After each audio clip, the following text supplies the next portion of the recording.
মেঘবালিকার জন্য রূপকথা। জয় গোস্বামী। আমি যখন ছোট ছিলাম খেলতে যেতাম মেঘের দলে। একদিন এক মেঘবালিকা প্রশ্ন করলো কৌতূহলে, এই ছেলেটা নাম কি রে তোর? আমি বললাম ফুসমন্ত। মেঘবালিকা রেগেই আগুন, মিথ্যে কথা, নাম কি অমন হয় কখনো? আমি বললাম নিশ্চয়ই হয়, আগে আমার গল্প শোনো।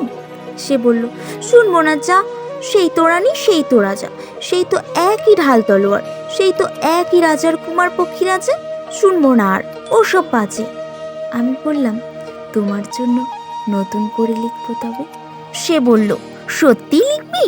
বেশ, তাহলে মস্ত করে লিখতে হবে, মনে থাকবে, লিখেই কিন্তু আমায় দিবি। আমি বললাম তোমার জন্য লিখতে পারি এক পৃথিবী।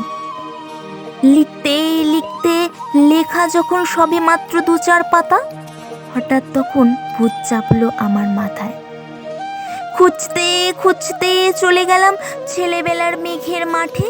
গিয়ে দেখি চেনা মুখ তো একটিও নেই এ তল্লাটে। একজনকে মনে হলো ওরই মধ্যে অন্যরকম।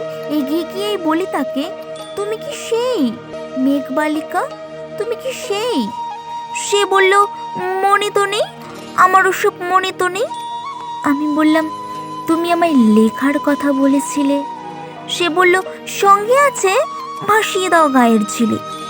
আর হ্যাঁ শোনো, এখন আমি মেঘ নই আর, সবাই এখন বৃষ্টি বলে ডাকে আমায়।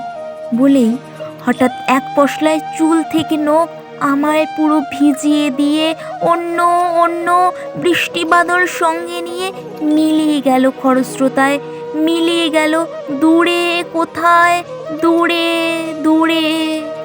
বৃষ্টি বলে ডাকে আমায়, বৃষ্টি বলে ডাকে আমায়।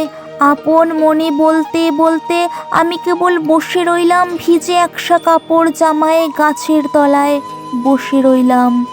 বৃষ্টি নাকি মেঘের জন্য।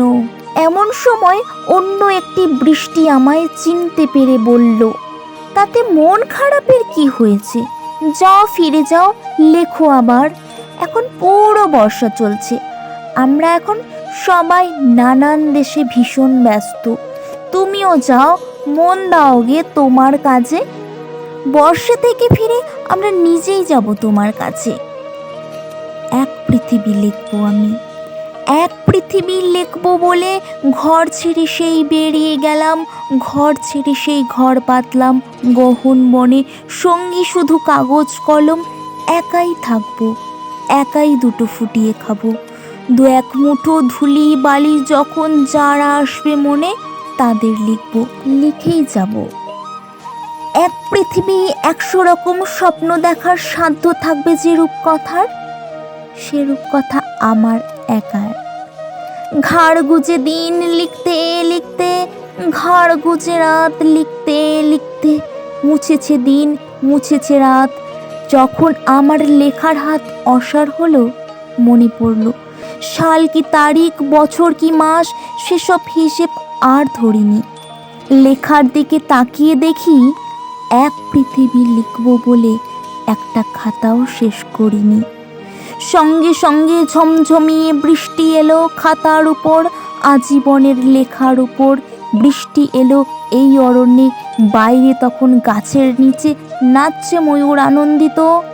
এ গাছ ও গাছ উড়ছে পাখি, বলছে পাখি, এই অরণ্যে কবির জন্য আমরা থাকি।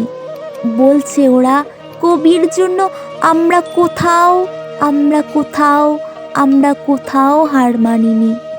কবি তখন কুটির থেকে তাকিয়ে আছে অনেক দূরে, বনের পরে, মাঠের পরে, নদীর পরে, সেই যেখানে সারা জীবন বৃষ্টি পড়ে, বৃষ্টি পড়ে, সেই যেখানে কেউ যায়নি, কেউ যায় না কোনো দিনই।